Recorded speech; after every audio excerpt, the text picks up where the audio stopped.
ఉమ్మడి కర్నూలు జిల్లాలో కూటమి దూసుకెళ్లింది. 2 లోక్సభ స్థానాలతో పాటు 11 అసెంబ్లీ స్థానాల్లో టీడీపీ జెండా ఎగరేసింది. టీడీపీ ఆవిర్భావం నుంచి ఇప్పటి వరకు ఇన్ని సీట్లు ఎప్పుడూ రాలేదు. 25 ఏళ్ల తర్వాత తొలిసారి నంద్యాల ఎంపీ స్థానాన్ని గెలుచుకోవడం విశేషం.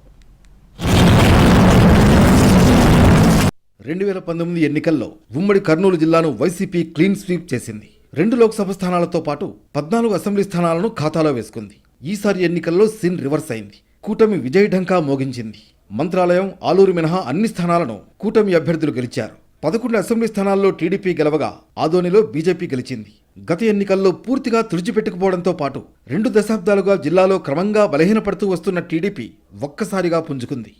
కర్నూలు జిల్లా అంటేనే తాము అట్టడుగు స్థాయిలో ఉంటామనే చర్చ టీడీపీలో ఉండేది. అందుకు కారణం లేకపోలేదు. 2 దశాబ్దాలకు పైగా టీడీపీ 3-4 ఎమ్మెల్యే స్థానాలకే పడిపోవడం, చివరికి ప్రత్యర్థి పార్టీ స్వీప్ చేయడంతో ఇక కర్నూలు జిల్లాలో టీడీపీ మనుగడ కష్టమా అనే పరిస్థితికి దిగజారింది. చివరికి మున్సిపల్, ఎంపీపీ, జెడ్పీటీసీ స్థానాలు కూడా దక్కించుకోలేనంతగా బలహీనపడింది. పార్టీ క్యాడర్ బలంగా ఉన్న బలమైన నేతలు కరువయ్యారు. టీడీపీ బలహీనపడిన క్రమం పరిశీలిస్తే 1994లో టీడీపీ నుంచి 9 మంది ఎమ్మెల్యేలు, కాంగ్రెస్ నుంచి 3, సిపిఎం నుంచి 1 ఎమ్మెల్యే గెలుపొందారు. 1999లో టీడీపీ 8, కాంగ్రెస్ 4 స్థానాలు దక్కించుకున్నాయి. 2004లో 1 ఎమ్మెల్యే స్థానం మాత్రమే టీడీపీకి దక్కింది. 2009లో 4 ఎమ్మెల్యే స్థానాలను గెలుపొందింది టీడీపీ. 2014లో టీడీపీ అధికారంలోకి వచ్చిన 3 మాత్రమే టీడీపీ నుంచి గెలుపొందారు.